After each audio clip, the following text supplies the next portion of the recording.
पंचतंत्र की कहानी। बूढ़ा आदमी, युवा पत्नी और चोर। किसी ग्राम में किसान दंपति रहा करते थे।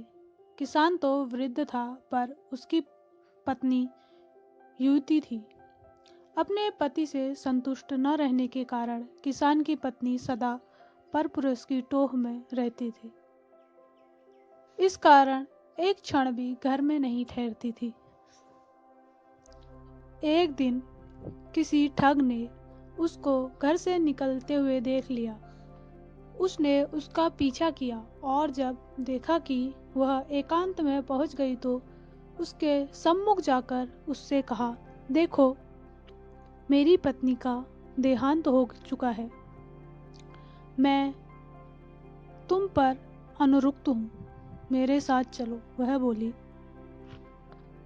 अगर ऐसी ही बात है तो मेरे पति के पास बहुत धन है।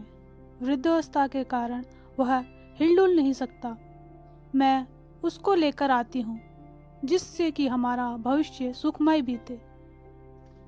ठग ने कहा, ठीक है, जाओ, कल प्रातःकाल इसी समय इसी स्थान पर मिल जाना। इस प्रकार उस दिन वह किसान की स्त्री अपने घर लौट गई। रात होने पर जब उसका पति सो गया तो उसने अपने पति का सारा धन समेटा और उसे लेकर प्रातःकाल उस स्थान पर जा पहुंची। दोनों वहां से निकल दिए। दोनों अपने ग्राम के से बहुत दूर एक गहरी नदी पर आ गए। उस समय उस ठग के मन में विचार आया कि इस दौलत को अपने साथ लेकर जाऊंगा, लेकिन इस औरत का मैं क्या करूंगा? और इसको खोजता हुआ कोई आ गया तो वैसे भी संकट ही है। अतः किसी प्रकार इससे सारा धन हथिया कर अपना पिंड छुड़वाना चाहिए।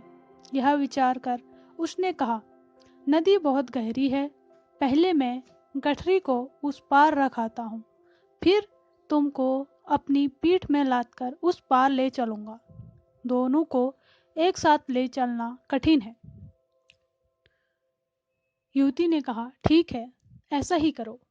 किसान की स्त्री ने अपनी गठरी उसे पकड़ाई तो ठग बोला, अपने पहने हुए गहने मुझे दे दो, जिससे नदी में चलने में किसी प्रकार की भी कठिनाई नहीं होगी और कपड़े भीगेंगे भी नहीं। उससे वैसा ही किया। उन्हें लेकर ठग नदी के उस पार गया तो फिर लौटकर नहीं आया। वह औरत अपने कुकृत्यों से के कारण कहीं सीख। हमें इस कहानी से यही सीख मिलती है कि अपने हित के लिए गलत कर्मों का मार्ग नहीं अपनाना चाहिए, क्योंकि गलत करने से हमेशा ही गलत होता है, क्योंकि बुरे का अंत हमेशा ही बुरा होता है।